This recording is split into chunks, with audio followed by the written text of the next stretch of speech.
Voilà, donc on peut enlever l'œil en face de la couche alpha. Et surtout pas oublier de réactiver le travail sur l'image en activant RVB ici. On clique sur le mot RVB ici.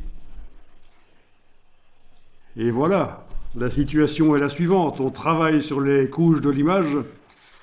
On travaille sur l'image en couleur, donc c'est affiché. La couche alpha n'est plus, on ne travaille plus sur elle, elle n'est plus affichée. Voilà, c'est comme ça que ça doit être dans la palette des couches.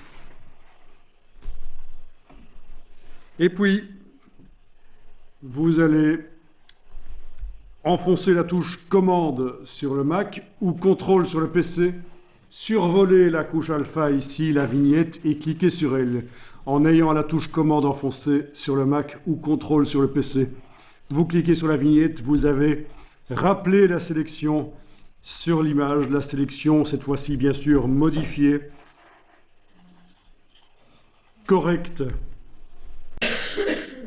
Bien, alors voyons un peu de combien de pixels cette image est constituée. Menu, image, taille de l'image. Menu image, taille de l'image. Alors c'est une image qui comporte finalement peu de pixels. Mais bon, elle n'est pas si mauvaise que ça au niveau de sa netteté, de la manière dont ça a été photographié. Ça convenait bien cet éléphant-là, mais par contre au niveau du nombre de pixels, on n'est pas avec ce qu'on pourrait obtenir de meilleur, genre 3000 pixels sur 4000. Non, ici c'est assez pauvre, mais c'est pas grave. On va faire avec. Donc vous avez vu en allant dans image, taille de l'image que votre image a une dimension en pixels, moins de 1000 pixels en largeur et en hauteur. Une fois que vous avez vu ça, vous cliquez sur annuler. Et on va faire une nouvelle image à côté de celle-là. Fichier nouveau.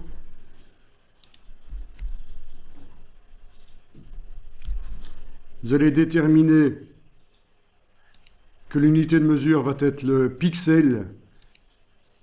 C'est vraiment la seule unité de mesure que Photoshop comprend vraiment. Le reste, c'est juste des interprétations quand on veut imprimer. Mais l'élément constitutif des images, le pixel, le picture element, c'est vraiment l'unité de mesure que Photoshop comprend. Donc vous allez indiquer ici quelque chose comme 2000 sur 2000.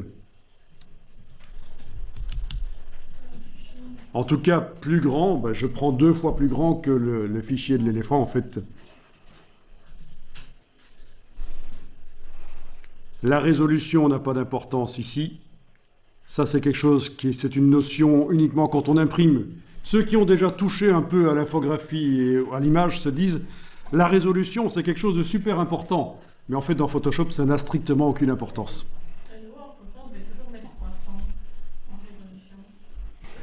Oui, donc si on ne dispose que de Photoshop, la résolution peut avoir de l'importance, mais si on dispose de toute la Creative Suite, ça n'a aucune importance. Voilà, en gros, c'est ça. Oui, si on imprime au départ de Photoshop ou pas, l'idéal, si on a toute la Creative Suite, c'est d'utiliser InDesign pour faire la mise en page, pour finaliser les images. Voilà, plutôt que d'essayer de générer quelque chose au départ de Photoshop. Mais c'est vrai qu'il y a des... Chez Adobe, il y a des options, il y a des formules où on n'a que Lightroom et Photoshop. Donc à ce moment-là, on s'occupera de la résolution dans ce cas-là. Mais ici, aucune importance. Que vous mettiez n'importe quoi comme résolution, n'a aucune importance. D'ailleurs, juste pour rire, je vais indiquer 10 pixels par centimètre comme résolution. Et vous allez voir que je vais obtenir une image qui sera de 2000 pixels sur 2000. Ça n'a aucune importance ici. Alors, voilà. On va prendre les autres options telles qu'elles arrivent là. Créer. Voilà l'image de 2000 pixels sur 2000. Menu image, taille de l'image, 2000 sur 2000, c'est bien indiqué. Et c'est là qu'on pourrait se dire, tiens, oui, vous avez mis 10 pixels par centimètre, du coup on a une image de 200 cm sur 200. C'est énorme. Mais si on finalise dans InDesign, ça n'a pas d'importance. C'est juste si on veut imprimer au départ de Photoshop, c'est vrai que la résolution aura de l'importance. Alors, voilà. Touche F Une fois, deux fois, vous passez en mode fenêtre. Vous devriez voir la fenêtre ici avec les deux onglets, les deux images actuellement ouvertes, votre éléphant et l'image de 2000 sur 2000. Alors pour bien comprendre ce qui va se passer, ça pourrait être intéressant de détacher l'image ici, l'onglet, l'image de 2000 sur 2000, appuyer sur son titre, garder appuyé, bouger. Voilà, elle est détachée. Donc je vous rappelle que pour arriver à faire ça, j'ai dû d'abord faire apparaître les deux onglets en appuyant une fois, deux fois sur la touche F pour sortir du mode plein écran sur l'image de l'éléphant.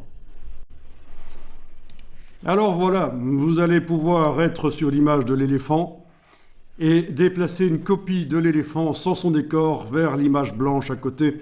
Et pour ça, on va prendre l'outil de déplacement ici, le positionner dans la zone en pointillé. Une paire de ciseaux apparaît. Vous enfoncez la souris, vous gardez enfoncé.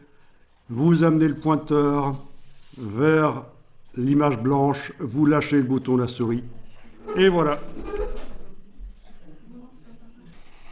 Voilà, donc là on pourrait se poser la question, tiens, pourquoi est-ce que mon éléphant est devenu petit? Parce que l'image est longue. Ah ben ça n'a rien à voir avec le fait que l'image ait plus de pixels.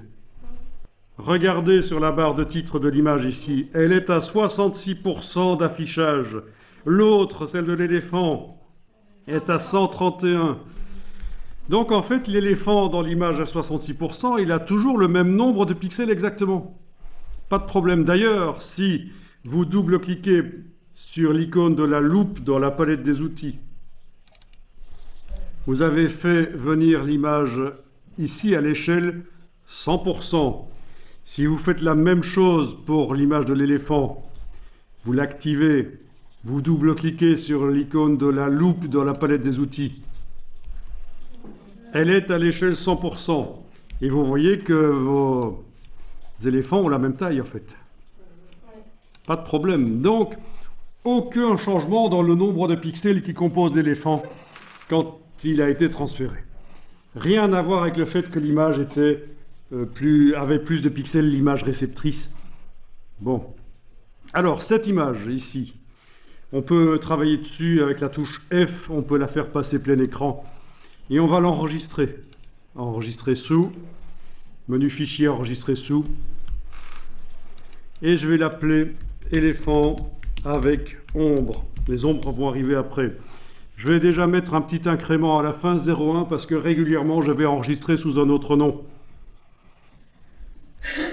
Pourquoi? Parce que c'est jamais bon de travailler toujours sur le même fichier. À la fin, il devient corrompu. Il devient corrompu. Et aussi parce qu'on peut faire des erreurs en cours de travail et tout effacer par erreur dans le fichier. Et voilà, ou effacer des choses qui n'auraient pas dû l'être, ou faire des choix artistiques qui ne sont pas les bons. Donc c'est toujours bien d'avoir les versions avant pour pouvoir revenir. C'est pour ça que j'incrémente déjà et que je vais enregistrer le suivant sous 0,2, le suivant sous 0,3, etc. Voilà, j'enregistre bien sûr au format Photoshop. Enregistrer. OK.